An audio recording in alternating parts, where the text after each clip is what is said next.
Hello, everyone. Thank you so much for joining us and this beautiful afternoon here stateside. And what time is it there for you, Karen? It's 6 o'clock in the evening. It's a nice 6 summer o'clock in the evening. evening. Still daylight here.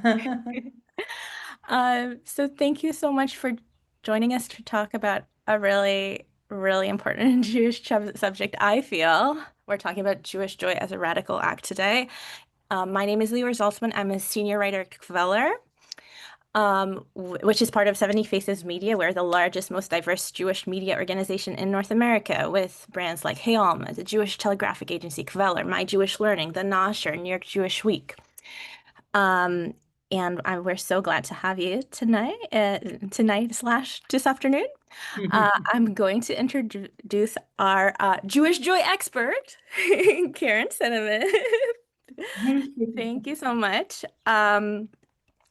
Karen is the founder of Smashing the Glass, Your Jewish Life, and Lux Jewish Life, empowering Jewish women to feel strong in their identity, connected to community, and grounded in joy, so they can show up with confidence, resilience, and purpose.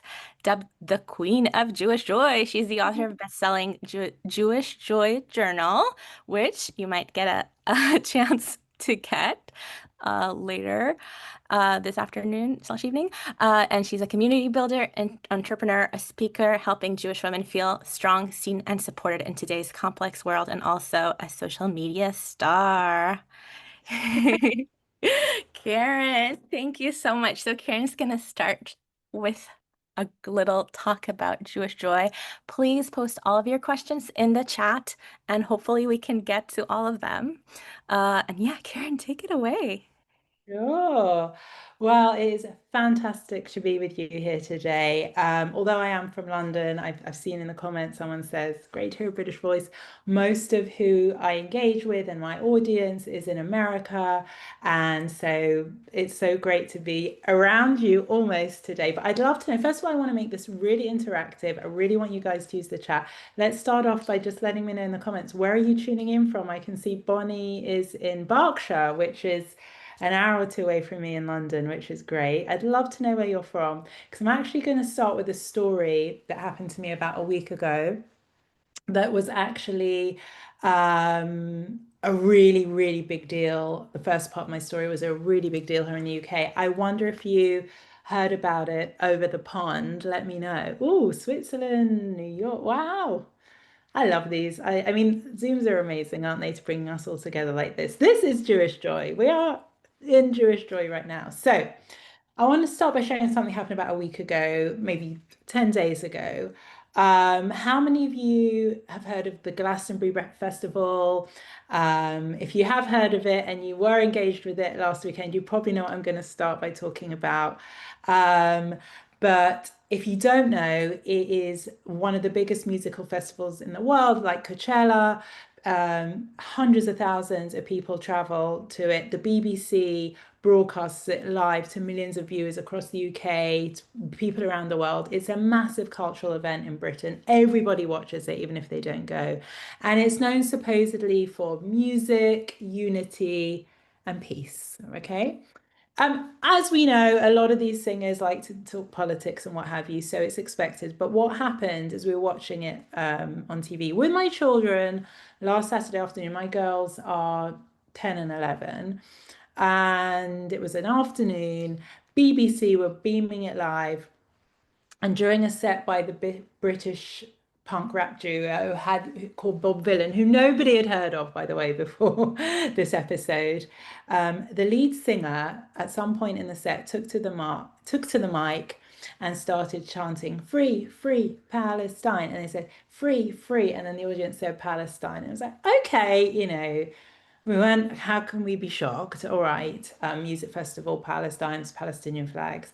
But it was just like the crowd following was just a little unsettling. But then, this is the thing that made the big news. He said, I've got an even better line. Have you heard this one? Death, death, death to the IDF. And then the crowd sang it back. And there was no hesitation from the crowd, no pushback, just thousands of voices, echoing this chant. The BBC was streaming it live, carrying on. They didn't press the pause button, and it was just a really chilling moment. Let me know in the chat if you'd heard about this story, or is this new to you? Just so I can get a sense of how big the story was outside of the UK. But it was really chilling. Not just obviously that these bands, these bands can say what they want. Glastonbury can put out what they want if they want to promote these views, let them. But the fact that the BBC, the national broadcaster, didn't pull it, didn't they left it on iPlayer, the streaming, for 5 hours as well before it was pulled. So all this kind of stuff was just, as we know as Jews, like we get shocked and then we get more shocked. Then we think, why are we even shocked anymore? But I really was shocked. Anyway, a couple of hours later, I was at a bat mitzvah. This is Saturday. I went to a Saturday night bat mitzvah. It was a beautiful, joy-filled celebration of Jewish life. And because it was on a Saturday night, they did a Havdalah ceremony. It was so beautiful. There was dancing to Simon Tov and Mazel Tov. Then there was crazy Israeli pop dancing where we were just going mad. And it was just like togetherness and joy and light and fun. And then when I got home, I mean, this is something that I've been talking about for a while, that you can hold two things at once. But this was sort of such an extreme situation. When I got home, I just really came to me like, this is what it means to be Jewish right now, to live in a world that shouts death and still choose to celebrate life, to kind of hold that sort of utter dismay, but then hold that joy in the same breath, and kind of choosing to be the light from within the sort of darkness that is constantly kind of, that you sometimes feel that you're sort of sinking into it, and you sort of try to breathe a little bit just to get that drop of joy. And that's what I want to talk about today, about how you can incorporate Jewish joy daily, all the time, and never to feel guilty about it, but to feel like it's a must, and that is how we survive. But I'm going to go into it really, because I know sometimes I've heard from my own communities that joy kind of feels a bit out of reach lately, even inappropriate, even inappropriate. And let me know if you feel like that, or if you just don't feel like that at all. I'd be interested to see. But if you do feel like that, it's you're not alone. I think we all at times feel kind of guilty, especially with the hostages and the situation and the wars in Israel and Gaza, and there's so many emotions. We're also burnt out, we're overwhelmed, it can be too much. And this is when I say Jewish joy is a vital resistance. It's how we stay human and connected and whole. And like that sense of belonging as well, like hanging on to something that generations before us have hung on to. I'm sure this sort of photo that I'm going to show you. I wonder if you can see it if I point to my screen. I don't have slides today. It's a famous photo of a Chanukiah in the window of a Nazi flag from We 1934. can share a link to it, Karen. Yes, and I think that really is what I'm talking about today, is we sort of stand upright and joyful and inside our traditions in the face of darkness. And Jewish joy is survival, it's defiance, and it's healing. It's very, very healing. So I'd love to know in the comments, like, what is Jewish joy to you? I can tell you what it is for me. It is celebrating Shabbat at home, lighting candles, dancing to Jewish music, um, little rituals, acts of kindness, um, singing under chuppahs in the middle of war, right? We all saw those amazing videos on Instagram of the shelters, the basement shelters, and the defiance in those shelters as the missiles were being shot into Israel, and all this light and joy inside the shelters. It was astonishing. Baking challah, Joni says the music of prayer, Jewish genealogy, Kayla says just being Jewish, Friday night dinners with my family, humor, so many things. It's great. It's absolutely great. And that famous photo says it all, choosing visibility as well. Like, I was feeling Jewish joy just getting ready for this today, putting my earrings on. I'm feeling it now. I'm feeling like this incredible energy on this Zoom. It's about choosing pride and choosing light, even when darkness is kind of staring down on you. And it's not as extreme as that photo, but I know there's moments in our day-to-day lives where that's how it feels. And Jewish joy's resistance is what we've inherited, as you can see in that picture, and so many other examples. And it's what we get to carry forward. I don't know if any of you were lucky enough to see Eli Sharabi speak, the hostage that was held captive, I think, for almost 500 days. And he was the hostage that, I think, the one where we just all were like, it's a Holocaust survivor. He was so gaunt, so frail. I think he lost 45 kilos in body weight. And then when he came out, he was also told that his wife and two daughters had been murdered on October 7th, and he had no idea. So he is a guy that can talk about resilience and choosing life. Anyway, I was lucky enough to hear him speak a couple of weeks ago here in London. And one of the things he said that kept him going in captivity was every day they were given to eat, I think it was 2 half pieces of pita bread. Maybe that's even, I'm exaggerating, but he certainly talked about being given half a pita bread at some point during the day.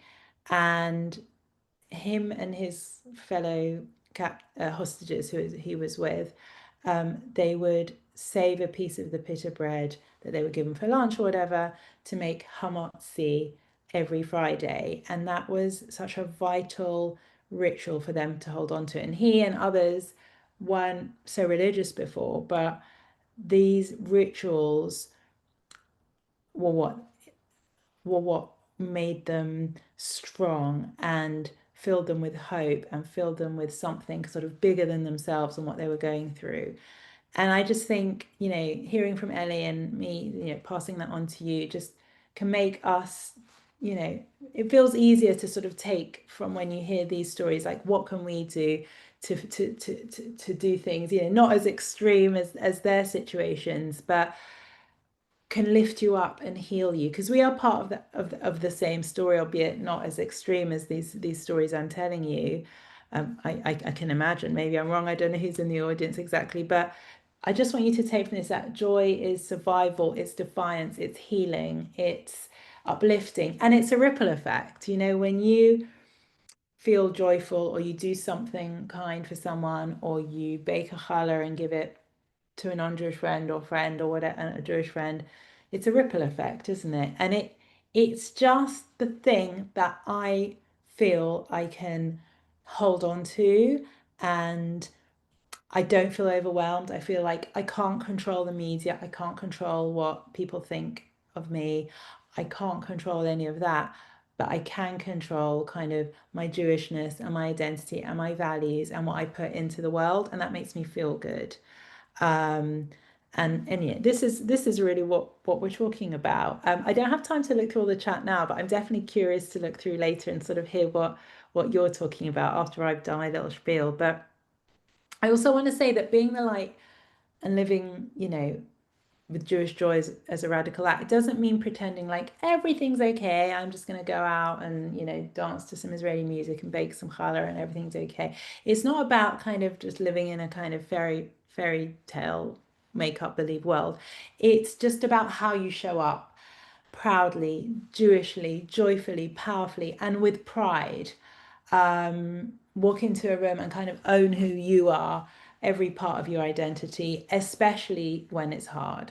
So being the light, just that, the act of kind of being the light, it could be something as simple as lighting Shabbat candles. It could make, what I mean is, what I've seen when it's most powerful is when you start something new, a new little thing, maybe from the talk today. One of the action takeaways you can take is do something new. And then, like, when you look back in a year's time, you might think, that point in time was really hard. But it's also when I started wearing my Magen David out all the time and not hiding it, or lighting Shabbat candles every Friday, even if it's just me at home, or waking up every morning and saying Modeh Ani, or reclaiming a Jewish tradition you've lost or forgotten, or starting to journal. I'm going to talk about the Joy Journal. We're going to give a few of these away as well. This is a great way to feel stronger and more resilient, and more uplifted. It could be joining a Jewish community. It could be reading a Jewish book that speaks to your soul. It could be inviting friends, Jewish friends, non-Jewish friends for a Shabbat dinner, or trying a new shul or temple, as you say.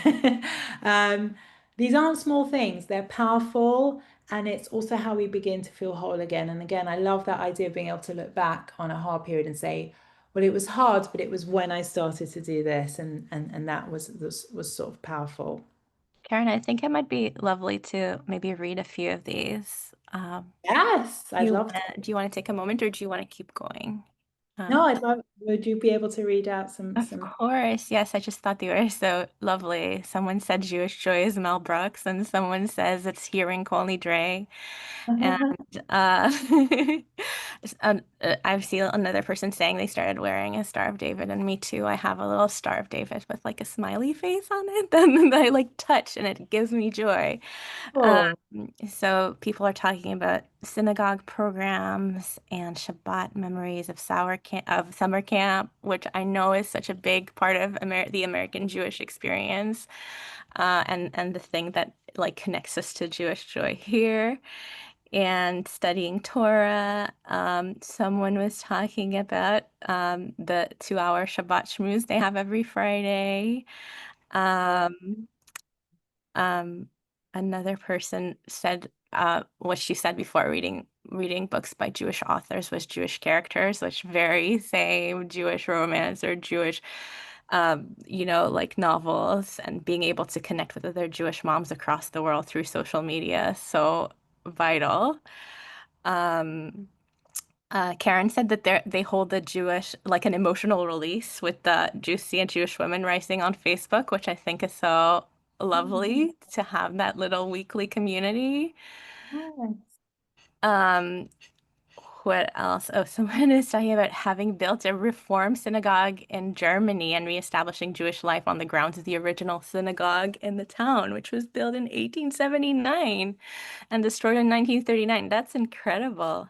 Oh my goodness. Uh, It's so inspiring for us all to hear how Jewish joy isn't one thing or doesn't look the same. You know, it's different for everybody, and it's important that it's something that you authentically feel.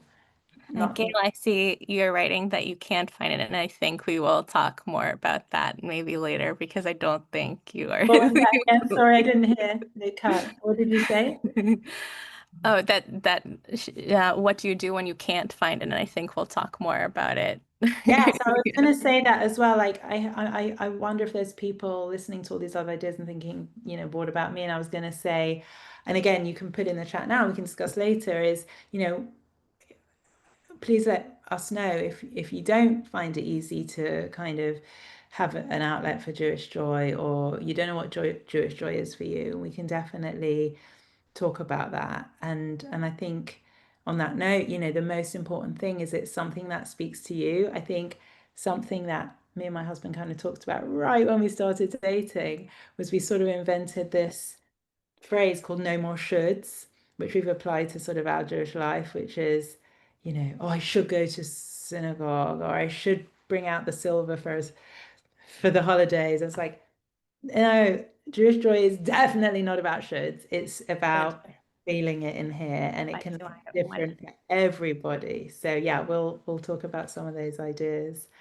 Um, I mean, I can give you also an example of how I created my own version of Jewish joy and put it out into the world. So I'm just going to share something personal for me. In late 2021, my mum died, and we were just sort of so close. Like, you couldn't imagine a mother and daughter close. So we were too close, like unhealthily close.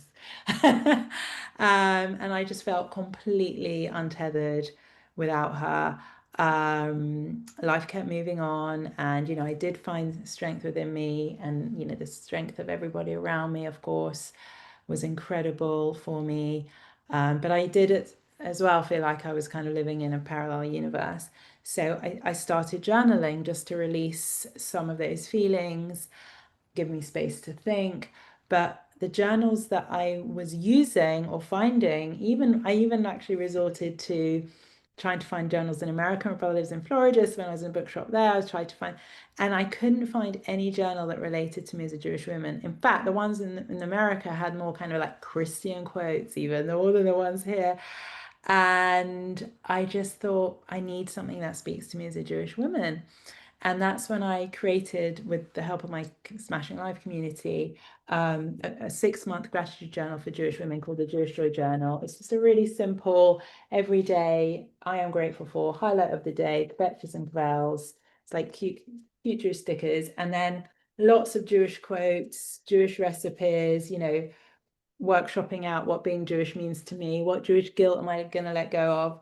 Just something, and also fun. Like when I was doing research for this, all my research books were kind of beige, yellow, blue, white. Like, why does Jewish stuff have to not be fun? So, I created that and I put that out into the world, and that led to I've now just sent to print the Jewish Joy Journal for kids, 6 to 12 years old, which is coming out later this year, which is going to be, I hope, another powerful tool. These bracelets that also say spread kindness, well often, choose joy, be the light. And it's like, I didn't find, this version of Jewishness out in the world, which was kind of light and fun and easy and hopefully meets you where you are. So I put it out there. And like, that's also what I'd say to someone who maybe is struggling, like, do your thing. I think the generation before us, there was not easy for them to see what's possible outside of their own little Jewish bubble. And now we're lucky enough to have influence from everywhere and see what's possible. And I would love you to kind of put what your version of Jewishness out there if it doesn't fit into what it's supposed to be. And you'll find your tribe like around that, which is really, really beautiful as well. So I wanted to talk a bit about that. I wanted to talk about creating spaces if they don't already exist. Like that's also why I created my own Smashing Life community. It's a paid membership community for all Jewish women. It's a very inclusive space. I felt growing up that I never quite felt myself in any Jewish space. I'm half Israeli, so I always felt myself in Israel, where it was just like, no one like asked you, do you keep kosher? It was just like you could just be, and you were surrounded by Jewish people. And it's like I never felt that there was a lot of judgment around the Jewish spaces in the UK. Fortunately, since October 7th, I feel like we as a people have united more than ever before, and there's less judgment within. But that's something I've really tried to, put out there as well. And that's why I created my own community. So there's all sorts of things that we've got the power to do that we don't realize is within us. So I'm just going to do, I want to go into like Q&As and things like that. But before we do, I just want to give out a few practical ideas for simple ways to bring more Jewish joy into your life right now. And also make some time for reflection quickly. Um, and I really, really, one of my goals whenever I do any kind of talk is that it's not just one of those talks where people are like, yeah, that was really interesting. But then they go away and they don't do anything. Like, I want everyone to take at least one small action from today. It could be connecting with someone in the comments you think you've got a lot in common with. It could be starting a new ritual. It could be anything. So hopefully you'll all be able to take one thing away and put it into action. So I thought if we've got time, just like if we've got another 5-10 minutes, is that okay? I just want to do Of a couple of course. minutes for reflection and then three ideas. So I thought we could take a breath and just ask ourselves, you can put it in the comments, you can write it on a note, or you can just think it to yourself. Where have I already been the light without even realizing it? Because I think we don't always realize some of the positive stuff we're doing already. It could be, well, I'm not going to give you an example. I want you to think about it. And it doesn't even have to be Jewishly. It could be at work. It could be to a neighbor. It could be for yourself. Anything, being the light without even realizing it. And also, what is one small way I might bring more joy, grounding, or connection into my life this week? Because another thing I love to talk about is boundaries as well, which is kind of off topic, but creating space for yourself so that you can nourish yourself and you can do something joyful for yourself, so that again you're strong enough, you can be strong enough for others. So I'll just repeat those questions again, and you can kind of jot something down on a piece of paper or think about it in your head, or if you care to, put it in the comments, but as you wish, as feels right for you.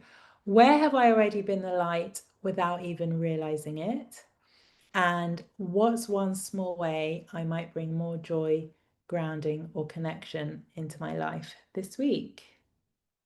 So I'm just going to look at some of the comments for a minute while we wait for everyone. And then I'll give you 3 simple ways to bring more Jewish joy into your life right now, which kind of I've covered a little bit, but just to break it down for you. Singing, yeah, I love that. Outreach, sing more. Thoughts about celebrating being Jewish in towns without other Jews. Yeah, I mean that's something I get asked about a lot. We can talk about that afterwards. But I would just say online community just to start with.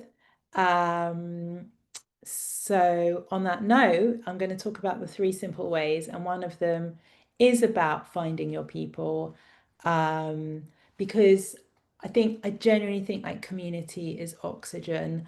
It makes you feel like you're part of something bigger than yourself.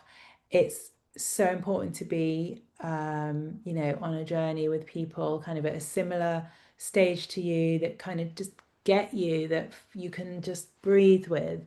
And it can be, and community looks so different to so many people. It could be a local in-person group. It could be obviously a shul. It could be a synagogue. It could be a Jewish WhatsApp thread. It could be a Facebook group. It could be something like my Smashing Life community, which I mentioned before, is like my paid community for all Jewish women. It's like a Jewish bubble that I think we all need. It is $9.99 a month, but I think one of the team is gonna put a link in the chat. I'm gonna give you a code, Jewish Joy 2025. It will give you 1 free month inside there, so you can soak it up. You can find people in your part of the world. We've got sub communities for all different locations, interests, passions. It is for women only. I know there's a few men on here, so this community is intentionally just for women. So sorry about that, guys. But I do have something else for everybody. And it is also a Zionist space. I'm sure everybody on here is Zionist, but if you're not, please know it's for Zionist Jewish women. And it's just a welcoming, supportive, uplifting community, whatever your Jewishness looks like. So yeah, find your people is really, really important. And if you're just thinking, oh, but where? I've just given you smashinglife.club and use that code.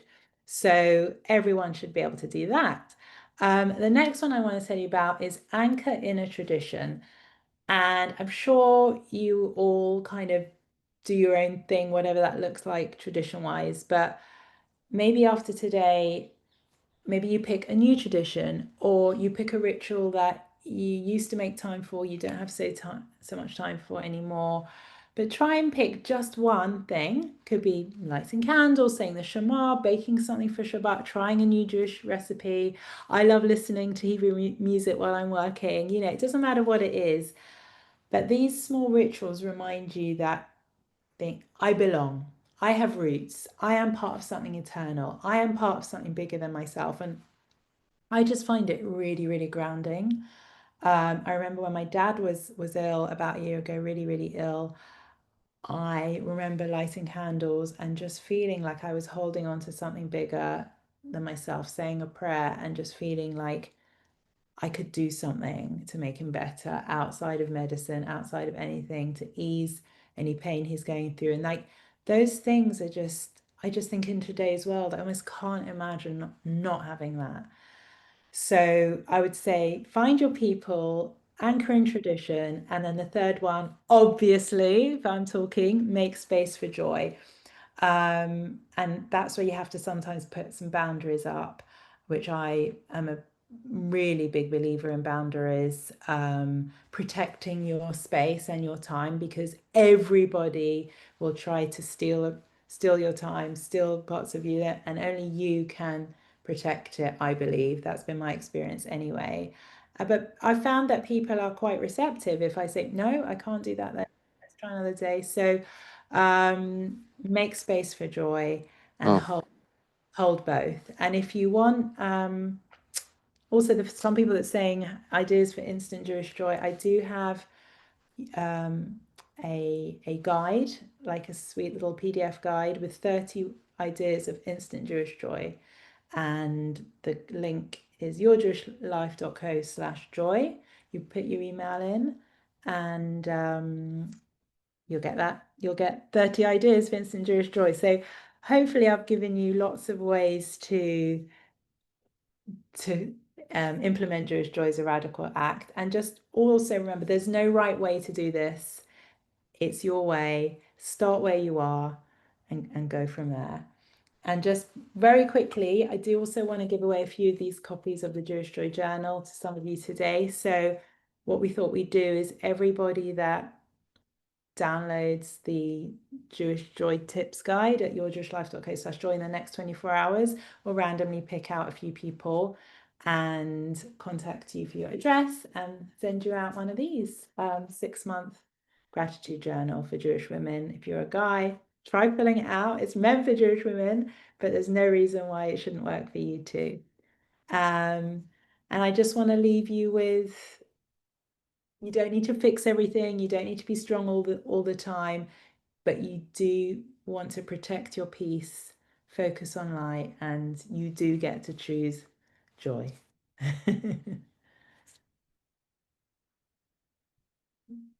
Great. Thank you so much, Karen. And thank you guys so much. This chat is like really illuminating and alive, and I love it.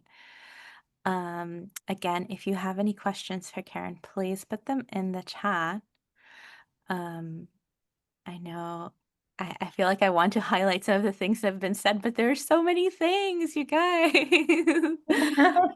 Thank you so much for sharing all your Jewish joy tips and also your frustrations. I know it is really hard for some of you who might not have Jewish community around or might not be able to have the kind of like open Jewish conversations that you'd like to have. I'm glad there's this space, and then I'm sure there are a lot of other Jewish spaces, online Jewish spaces for you. I was wondering, I do have some questions for you, Karen. Sure. Um, I feel like as a Jewish influencer and someone with a really big Jewish following, you've kind of highlighted it in the past, but something that I personally really struggle with is kind of like the din of the negative comments and how you deal with it and how you kind of, I don't know if it how often it gets to you, but how you've yourself gotten out of like kind of dealing with that. Sure. So, first of all, there's some like practical ways where you can put filters on. However, that helps, but as we all know, it certainly doesn't mean that you never have like hateful comments. It is really daily. And I genuinely think that the biggest revelation I've had around that is just, has anyone read like Mel Robbins, the let them theory? It's like, just let them, we cannot control how a grown adult wants to behave. I think if they want to spew out horrible stuff publicly, I don't let it bother me at all. I mean, that sort of stuff does not bother me. The thing that bothers me is when it's internal. Like, again, it doesn't happen as much since October 7th, but when I used to say certain things like, you're just as Jewish as anyone else if you don't fast on Yom Kippur or something, I used to get a deluge of hate from some Jewish people saying you're an embarrassment to the Jewish community and things like that. And that would really upset me, because I think the thing that's most important to me is that we unify as a community, as you can tell from what I've said today. Just I just think we need to be strong together to be powerful, so that we can, live up these joyful, uplifting lives. So I haven't really figured out a way to deal with that. Sometimes I will share it on stories anonymously if someone says something horrible, like from Jew to Jew, and then put my sort of take on it, which is let's leave judgment to the Almighty and live our lives in the best way possible. Just try and put like a thing on it. Sometimes also with the haters, the sort of non-Jewish haters, I'll sometimes share and just say, try kindness next time. You'll be surprised how good it feels. Just kind of deflect. I feel like with what I do, I've got so much going on, the community, the products, the brand partnerships, the lovely engagement, doing things like this. It's like I'm not giving an ounce of my energy to that. And it doesn't get you anywhere as well, as we all know. I don't think I've engaged in a debate like online like that in years. I wouldn't dream of spending my time doing that. And I don't know. Unfortunately, I think I've also just accepted that that's the state of the world, and I'm not really going to change those minds of those people, the real haters. So block or just honestly focus on the stuff that I talked about today is a much better use of your energy. That's what I would say. I know. I feel like, yeah, if your bucket is full with all the things that you're doing and all the joyful things, it's much harder for that negative stuff to. And they want to spread the poison, like they've got poison inside them. So they spread some poison on you so that you can feel like horrible as well. And why would we give them that? Why? Yeah. So, but certainly if you think I started this way, no way. It's after years of doing it. I didn't even mention my Instagram. I'm at Your Jewish Life if anybody Yes. wants to send me happy mail, not horrible death threat DMs. I'd be most grateful. Yes, I will share that link in the chat. And also, if you're looking for more Jewish events and you haven't like places for Jewish community, I do recommend My Jewish Learning, the hub. My Jewish Learning has a lot of great resources. And I do want to thank my colleague Theo Wieselthier, who's in the audience somewhere. Like a lot of you are t thanking me for this event, but I'm thanking her because she kind of is the mastermind who brought all of this together, and I owe her everything. By the way, it's so nice to meet you at long last, Leo, because I've read so many of your articles. Thank Oh you my so God. much. We can go from admiring each other from afar to in real life. Well, as close to in real life across the pond. Um, so who were your big Jewish joy influences in your life? Who are the people who gave you this like indefatigable spirit? Oh, wow. I mean, certainly my mom, who she was born in Iraq, moved to Israel in 1948, age 9, and went through some adversity in the refugee camps, coming from a luxurious life in Iraq into the refugee camps and building a life there, then coming over to London, meeting my dad and building a whole life here. There's my mom and What? my brother. And so yeah, so I grew up with the influences of a kind of a crazy Israeli mom and like a very sensible English dad. One Sephardi, one Ashkenazi, so lots of influences. But my mom was just always like the power of positivity and live today and live now and enjoy the moment and be in the present. So definitely from her. And then I think as I've got older in my 40s now, like just making sure I'm surrounding myself with the right kind of people. That phrase, like you are the sum of the five people you spent. Like I really believe that. So yeah, I can't think of anyone kind of in real life that's impacted me in that way aside from my mum. But then obviously since she's passed away and my dad passed away, so it's like my friends and my children, my husband, they become your positive powerhouse. They're in real life ones anyway.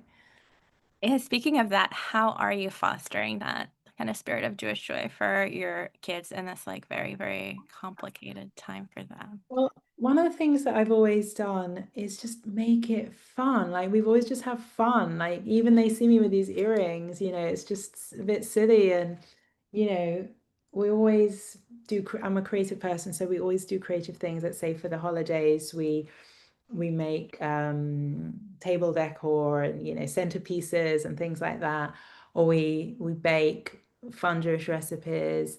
Or, it's always kind of something the kids will love, like the matzah crunch on Passover with hundreds of sprinkles. And I never, because again, something that I grew up with that I didn't enjoy was the kind of, my mom was Israeli, it was all kind of very organic, but my dad was like, you must go to shul, otherwise, and it's like, I didn't feel I needed to go to shul to feel Jewish. Do you say shul in America? We do, we do. Okay. I mean, I'm not, maybe not an example because I am an Israeli expat. So I Yes. shul and synagogue. I don't say temple so much, but I think that sort of depends. We are a very diverse, American Jews are so diverse. It has been really beautiful to see that as someone who grew up in Israel. And that's my Yeah. Jewish joy too. I love Jewish American life and I miss my Israeli family, and the little things that connect me to that identity are definitely Yes. the And little things that enjoy be them. yeah, and Making, like Israeli football to my kids. Like little I'm just really don't like this idea that kind of being Jewish is just one thing and there's just one way to be Jewish and someone's more Jewish than you or less Jewish than you. So that's something, I really try to address in my work and also at home with the girls. And we just do the things that light us up Jewishly. So we love Friday night dinners. It's my eldest daughter's bat mitzvah this year. She's going to be 12 in November, and like a lot of her friends are doing like the big party because that's what people do. And she wants to do, although she's quite outgoing, she loves the kind of family and intimate stuff. So we're just having like a massive Friday night dinner with a difference. We're going to have all kinds of like creative touches and lots of spirituality and stuff. And it's just like, I really love that she's doing something that she wants to do and that's meaningful for her. So again, that's sort of the ways that I bring it into the home with my husband. It's so lovely. Ellen is reminding me not to forget our Canadian and Mexican Jewish community. Yeah. I cannot forget that. I'm sorry. And also, Vora is rightly pointing out that the temple is more like a Reformed Jewish, like American kind of, like in that space, you would say That's temple more. right. That's right. Thank And then other spaces, you would say synagogue or shul. you. Um, and again, if you have any questions, please put them. I just feel like there's so many good resources in these comments, and people are just being so generous.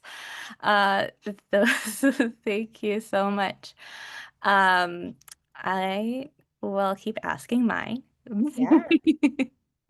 So Thank you. you've been in this Jewish space for like kind of Jewish online career space in a very long time, for a very long time. What is some of the best advice you've gotten throughout the years? So I think, well, Chen Mazig was my mentor up until October 7th, but like no one can get hold of him. Out of bounds. He's But everywhere. How he's does he have everywhere. clones? What is Like, going on? but because he lives in London too. I don't know if you know. Right. So the thing that I'm so grateful to him for is back in 2022. So my platform is very much again pre-October 7th. I've got Smash in the Glass as well. I don't know if everybody knows that was like my first platform, which is all about Jewish weddings, Jewish joy, of course. And then the lifestyle platform, Your Jewish Life, was from 2020 onwards. And when I met Chen in 2022, like my big message with Your Jewish Life was, you are Jewish enough, really pushing for this inclusivity within Judaism and stop the judgment, no judgment zone, all of that stuff. And that was what my message. And he made me feel strong enough to lean into standing up to hate and anti-Semitism and starting to go in that direction and like having a voice when bad things happened. And I think, post October 7th, I think it maybe is almost like an urgent need to do that. But what I'm grateful for is he inspired me to do it then. And I had all the, and along with all the tools needed. So for instance, don't just point something out as anti-Semitic, explain why it's harmful to Jews, so like doing it in ways that is effective, safe. So I think that was probably my best kind of career advice because obviously it's had the most impact. And like the way I could use my platform post October 7th was literally like a calling from God, like this is why I've done what I've done leading up to this moment where in those months after October 7th, we could have impact. So say that was probably my best career advice from the Jewish world and the Jewish stuff. That's wonderful. Um, what- um, let's talk a little bit about okay. I realized that I had like I have a little document that I'm looking at, guys, with questions. Karen already answered most of them. Um, how have there been moments where you were struggling kind of to find Jewish joy, and like for all of those of us who are like really, really struggling right now, what has kind of taken you out for you or So I can't say I've personally struggled to find Jewish joy. It's just, my mum your was like your queen blood? of fun. She was like, wherever she went, fun was to be had. So, I grew up with that, like live life, enjoy. But what I would say to someone who hasn't been obviously as fortunate to have that in their lives, or for whatever reason right now is struggling to feel Jewish joy or experience it, or is just start small, light one candle, sing one Jewish song, go to synagogue once on a Friday night. Like a Friday night service is so beautiful and so short. It's only about an hour.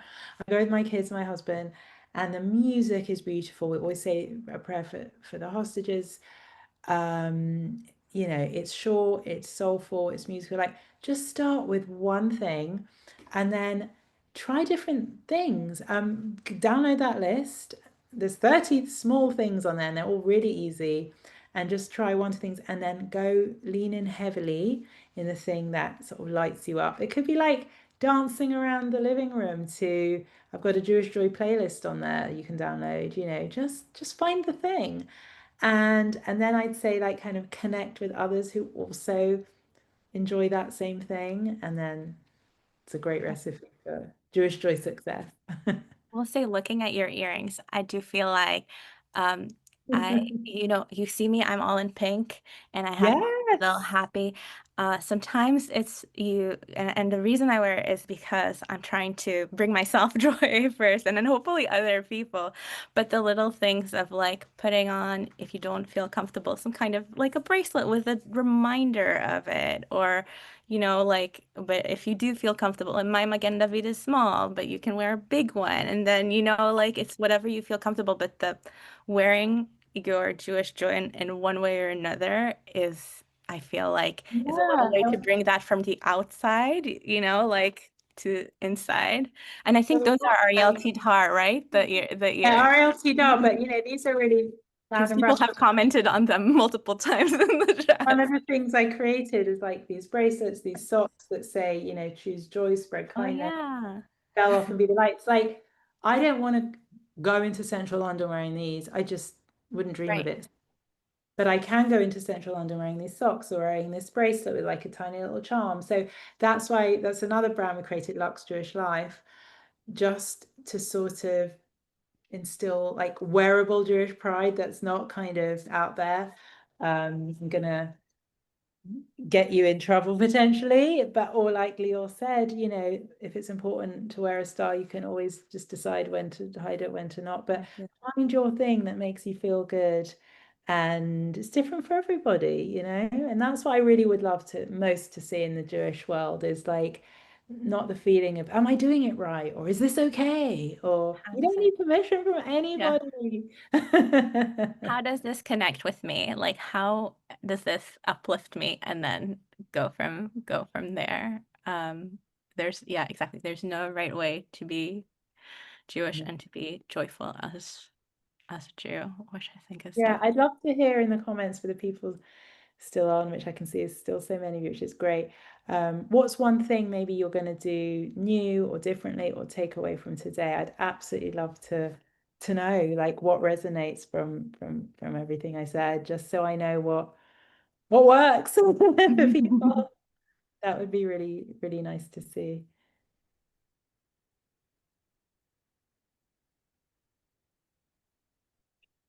And I'm going to save the chat so I can like look through everything and see where you're all from. I was going to ask if we could all get the chat sent to all of us, the whole You thing, can because there's so save much. it. You can just click on the three dots and save chat.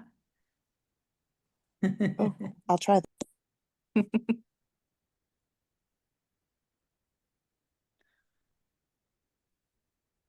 That's true. I didn't realize.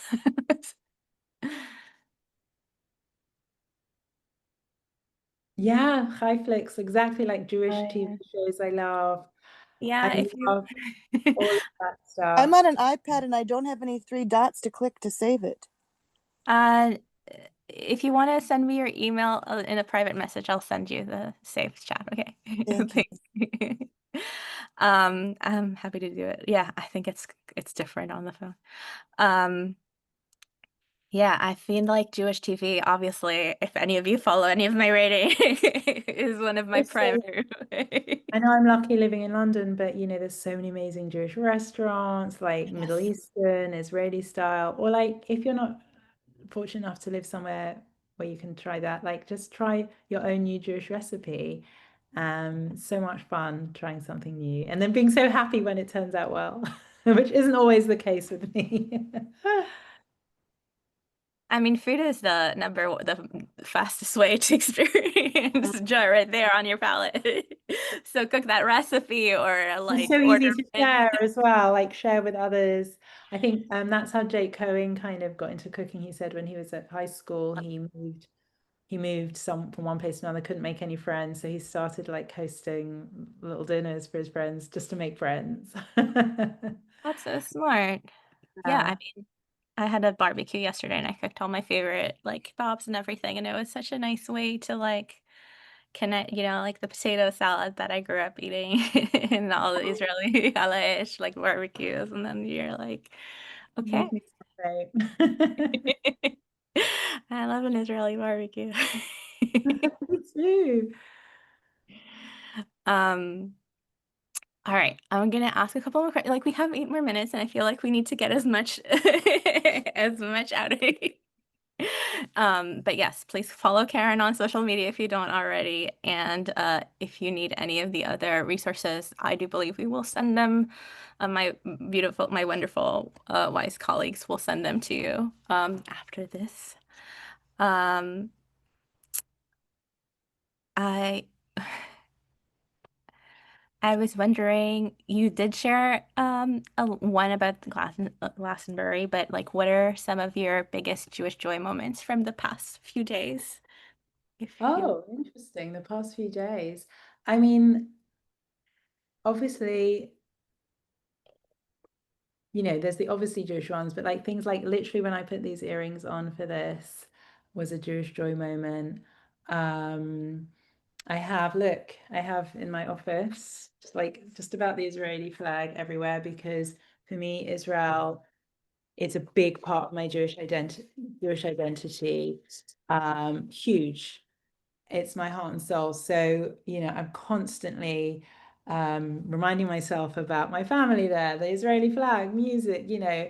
So certainly that. What the day is it today? It is, oh God, it's only Monday. For a minute, I thought it was Tuesday or Wednesday. Well, it's obviously that Bat Mitzvah was last weekend. That was incredible. But what did we do this weekend that was Jewish joy?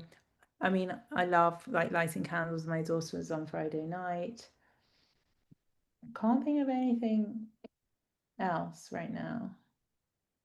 I mean, going into my Jewish community, Smashing Life, it's a very uplifting space. Obviously writing in my journal. Um, yeah, it's just infused all the time for me. I mean, I'm lucky it's my work as well. So Yeah. I have lots of excuses to feel Jewish joy. But no, it's a way of life, isn't it? It's like if you do practice gratitude, which is part of the Jewish Joy Journal, the whole point why it works is you start to see what you have, more of what you have, and more of what you have. And it's the same with Jewish joy, and it's a ripple effect. You create it for other people. I mean, another Jewish joy is just like sharing.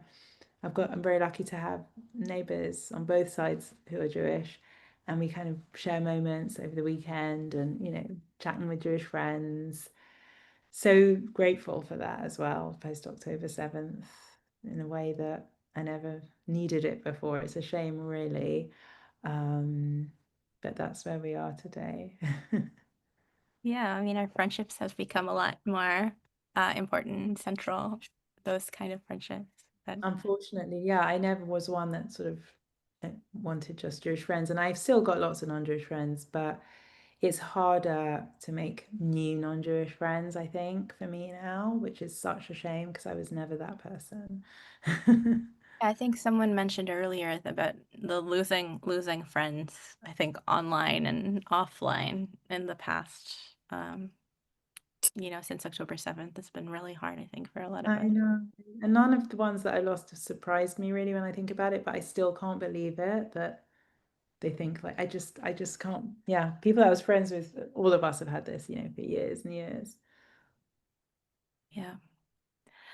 Um, do you keep the planner still? Like, do you write in Yeah, it every day? of course, it's right here. Can you And it's share mine. anything? Is there anything that you can share Oh my that's not too goodness. personal?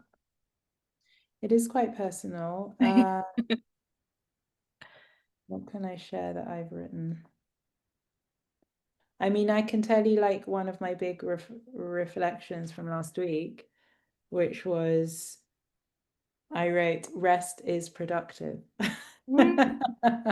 As a mother, what an important. I think I need to write that on a post-it. Yeah, I did write it down. And like that's the thing, like when you write it down, it becomes more of a reality. And then, Uh, but I managed to like sneak in a lot of naps last weekend, and I just thought it wasn't a waste of a weekend. It was, and I wrote rest is productive. So that's what I can share with you. and we have Shabbat, so it's Yeah, it's Shabbat a naps are reminder. underrated. But you must have younger children. I bet you do, younger than me. I have a 4-year-old and a 7-year-old. Yeah, so it does get easier to sort of find time, find They're two boys, so they're very they're very full of energy. But it's yeah, the my big Jewish joy is seeing them with my family and doing things together, cooking Shabbat dinner together, and that's so moving. I don't I know mean, I if love that. I love seeing that with my kids too, but then I also like realize sometimes I find myself not like pushing them, but like, Shabbat candles is so important to me, lighting Shabbat candles, and I want them to be in that moment as well. And they're just not sometimes I find myself wanting to be like, be quiet now, we're doing it. And it's like it's that yeah, balance, like now I were like parents are known for sort of ramming things down your throat. I don't want yeah, to, but when it yeah. comes together, it's so beautiful. But yeah, it's a balance. Yeah, I've been in of the mindset of like, I'll get angry at myself again. Like I feel like I should have done this with the kids. Why didn't we XYZ on this Jewish holiday or for this Jewish thing? And I was like, well, I was living in the moment with my kids. Okay, fine. That's Exactly. I mean, I'd say fine. the thing I'm proudest of with my kids is they are genuinely proud Jewish girls. Like they think nothing of sort of putting their Star of David earrings in for school, which is a non-Jewish school, and you know, I really feel like they're proud of their identity, and however it shows up, it shows up. But I love that they're sort of proud of who they are. Yeah. I've seen so much. I feel so. I'm seeing a lot of like all the reasons why we need Jewish joy. I feel like are in the chat, and I'm sorry for everyone who's experienced a loss of friendship or this feeling of like having a hard to have this hardship to have discussions and like I feel like hopefully you can find joyful ways to make connections with other people after this. Uh, Definitely. And and just remember how much your Jewish joy is needed in this world, yes. and just lean into it in your way, um, and spread it. Also, anyone who needs Jewish distraction, again, I will post Karen's Instagram in the chat. And also, it's just going to say Kveller and 70 Faces Media are putting out a lot of content. We also have a Jewish TV Club Substack. If you're looking for Jewish TV distractions, we are Right? I try to send a weekly kind of rec list in the Jewish TV and a monthly list of all the Jewish TV that's coming out, so you can distract yourself in that way. But of course, being in community is the best, but sometimes vegging out in front of the TV is also important. And it does make me feel connected, like on my TV, alongside the BBC streaming Glastonbury, I've got, Death Threats, I've got these fantastic Jewish shows, so definitely I'm going to sign up to that. All right, I think we are at time. Karen, is there anything I didn't cover that you want to share before we say goodbye to all I these just people? want everyone to do something practical from today, even if it's just tune into more of these events because you've enjoyed it, or whatever it is, like please just make sure you take action from today.